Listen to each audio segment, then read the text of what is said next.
Bismillahirrahmanirrahim. Assalamualaikum warahmatullahi wabarakatuh. Teman-teman, video ini saya cuma mau share pandangan saya tentang BPJS Kesehatan. Saya tidak akan bicara tentang halal haram ya. Itu di luar ranah saya, tapi ini konten ini cocok banget buat teman-teman yang pebisnis, khususnya pebisnis. Menurut saya BPJS itu recommended dan teman-teman kudu wajib daftar. Kenapa? Saya akan cerita. Satu, cerita pertama. Ini pengalaman real saya ya, setidaknya sebentar.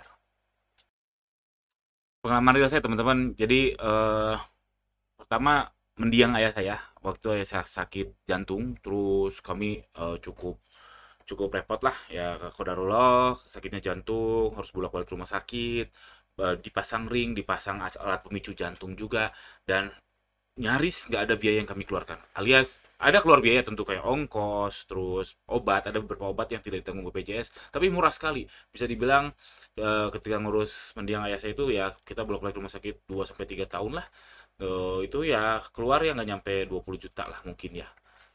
Termasuk ongkos dan lain sebagainya. Bayangin kalau itu pakai biaya sendiri, pasang ring aja berapa, terus pasang alat picu jantung aja berapa, ambulan aja dari waktu itu di operasinya di Jakarta, kami kan domisili di Bandung, bayar ambulan aja berapa dan seterusnya.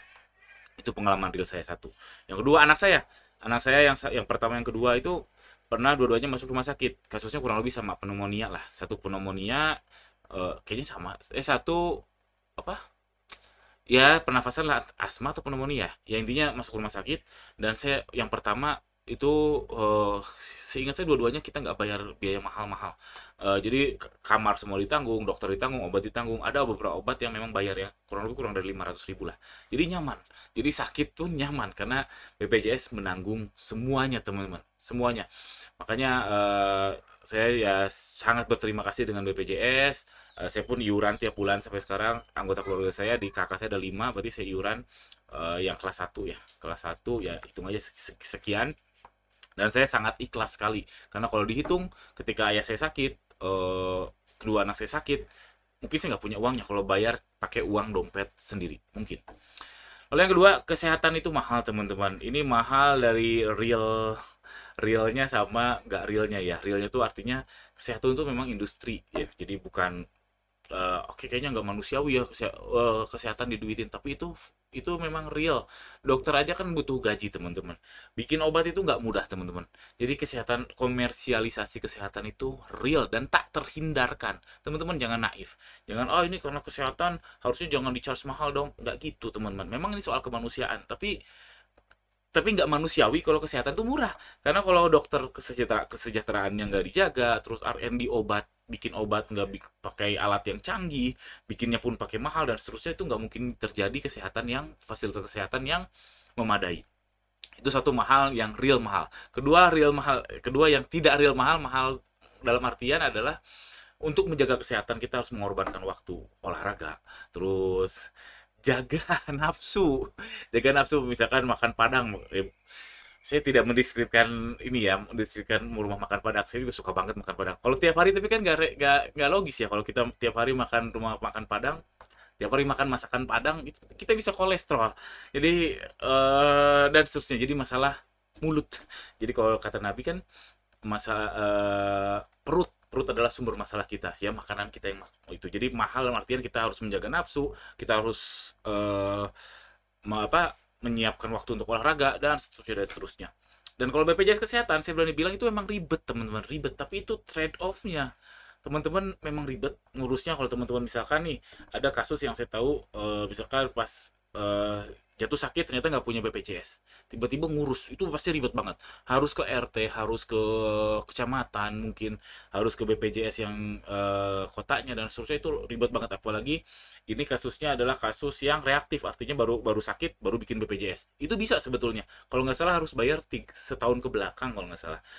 Saya nggak begitu ingat lah, intinya bisa. Memang ribet banget, tapi itu trade off-nya. Coba aja kalau teman-teman baru sakit nih tiba-tiba, ya yang nggak terlalu parah, misalkan patah tulang misalkan ya, patah tulang mungkin praduga saya 15 juta mungkin ya, kalau kalau tanpa BPJS 5 juta, tapi kalau BPJS free. Itu kan karena darurat ya, kalau patah tulang tuh masuk kategori yang emergency, jadi pasti ditanggung BPJS. Cobain aja, teman-teman pilih mana. Misalkan ngurus ribet ke sana kemari selama 7 hari, atau nyari duit 7 hari 15 juta. Nah, kalau kita seller-seller yang unyu-unyu gini, 7 hari 15 juta profit masuk ke kantong ya, itu rasanya ada, tapi mungkin nggak semua orang. Kalau saya sih berat, 7 hari dapat 15 juta bersih, tanpa ada hutang bayar HPP, bayar karyawan, dan seterusnya, berat. Misalkan itu contoh kasus 15 juta.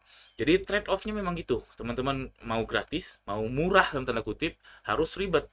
Dan pasrah aja teman-teman, pasrah aja, ikutin aja. Kalau kata orang BPJS-nya ke sini, oke ikutin ke kecamatan. Oh ternyata ada dokumen yang kurang, ya udah pasrah aja, nggak usah kesel, nggak usah apa ribet ini. Karena yang saya lihat di lapangan, karena tadi ya saya sudah bolak-balik rumah sakit ketika mendiang ayah saya, banyak banyak orang yang merasa aduh ribet banget deh, capek banget. Tapi setelah makin di sini saya makin bijak bahwa dia memang capek, memang ribet, memang kadang aneh lah sistemnya, kadang aneh, tapi itu trade off-nya. Daripada bayar, hitungin aja. Bahkan sekarang saya kalau ke dokter gigi, saya pernah ke dokter gigi swasta, mahal. Ternyata mahal dibanding ke BPJS. BPJS memang ribet bolak-balik. Kadang kita tambal sementara dulu, bahkan 2 minggu, 3 minggu baru tambal permanen. Butuh 4 minggu bolak-balik, capek, ribet. Tapi dengan keribetan itu ya trade off-nya gratis. Gratis daripada harus ke swasta yang mahal. Dokter swasta yang mahal mungkin sekali datang tapi mahal. Jadi itu trade off-nya. Menurut saya keribetan itu ya wajar sih, wajar, sangat wajar banget, dan pasrah aja, saran saya pasrah aja.